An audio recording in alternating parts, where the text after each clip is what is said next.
Hey guys, welcome back to the After 90 show. Arsenal 1, Crystal Palace nil. Finally, the game was over. It was unbearable towards the end. The last 20-25 minutes, I just couldn't watch it. I just thought, the worst could possibly happen. But we digged it out. We got the win. But more importantly, Man City and Liverpool both lost. So right now we are 5 points ahead of Man City, but Bournemouth are chasing us. They're 4 points behind us. But again, we still have a sizable lead between those, past two champions. But we still have to do our best by just winning the games. Today, Crystal Palace is not going to be an easy game at all. Yes, we did beat them 5-1 a couple of seasons ago, but this Oliver Glasner team is completely different than Roy Hutchins' team, put it that way. So, yeah, I'm just happy that we got the win at the end of the day. Let's talk about the lineup. I don't think there's anything wrong. I know Martinelli scored, played very well in the midweek, but I still think we had a very distinctive Champions League squad or Cup competition squad and the Premier League squad. So, I have no problem with the lineup. But, again, the first 20 minutes of the game, not much of a trouble, but again, Mateta, which I do think he's very underrated, causing us a lot of problem at the back. Saliba, Gabriel at times couldn't really handle him. There are maybe once or twice where the ball just kind of, rolled through every single one, and thank God, we were able to recover it. That was a good point, and we couldn't really create any chances despite having 65% possession at least. And at one point, Crystal Palace has 3 shots and we have no shots. And then our first shot came from Trossard. It was a shot. It's a quick play, quick transition to Trossard, but straight at Dean Henderson. But then I forgot what time we scored. But that set piece, I really despised them last season, but right now I thought it was unsustainable. And I'm sure a lot of people would agree. But right now I think it's sustainable because we just keep scoring goals from it.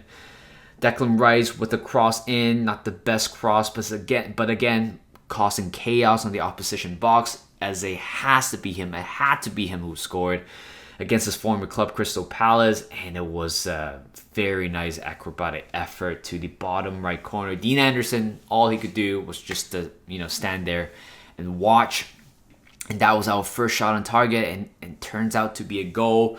And I knew this is going to be a game where it's going to be determined by set piece, because based on the way how Crystal Palace played, they played very well. I think they played better than Arsenal in this game, but the difference today is a set piece. Without that set piece, I doubt we're going to score today at all. Even in the second half, we came close a couple of times. Gabriel with the header, hitting the crossbar. Declan Rice with the follow-up straight at Dean Henderson.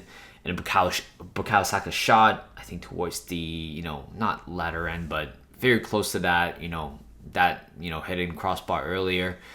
Whips it wide, and that was pretty much it from Arsenal. And then we just didn't really look threatening again. I'm sure a lot of people are just kind of waiting for that set piece, to come. And our corner didn't come until the second half. And again, posing the greatest threat, it was that, hitting the crossbar and nothing else going on. Defensively, we were good. There are times where I thought we lost some of the balls to the transition, and honestly, the ref today, I thought he did fine. I know he is quite new to the Premier League. I don't think I've seen him. Maybe I've seen him once or twice, but certainly didn't recognize him. There are times where I feel like if it was Anthony Taylor, Chris Kavanagh, other referee would have called easy fouls, but I think he kind of let the game flow, which is good in a way, more refreshing. And Hincapié making his debut, or Premier League debut today, with pretty much the last 10-15 minutes. Bukayo Saka got off. Hopefully it's more of a tactical change. I don't think he is. I don't think he's injured, but it's more like kind of sealing the game out. If it's 1-0, I'm sure Arteta are quite happy just to sit the team for the rest of the game. That's pretty much what we did. I thought Gyökeres done well as well.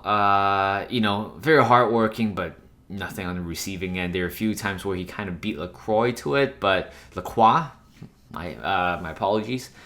But yeah, overall, I thought defensively we did well. Saliba came off, Mosquera came on, and I thought Mosquera did really well as well.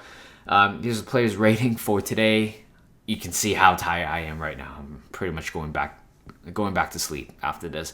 But David Raya, I thought he did fine, 7 out of 10. Nothing spectacular today. I don't think there was a shot on target. Calafiori, I thought he did really well. I'm going to give him an 8 out of 10. Very robust going forward defensively. Gabriel, my man of the match, 9 out of 10. Very solid. Maybe lost one battle to Mateta, but I thought, honestly, everything has done well. Saliba, 7 out of 10. I didn't think he has the best of game, but hopefully the fact that he got subbed off is more of a precautionary. Could be an injury. Who knows at this point if Arteta just keeps on running down their man. Mosquera, I can give him a rating because he was there for at least 45 minutes, and I give Mosquera a 7. Very solid as well. Timber, give him an 8. But again, I still think Timber's game in terms of going forward could be could improve compared to Ben White, in my opinion. But I'm sure I think right now we're just kind of asking for more of a defensive effort than an attacking effort from him.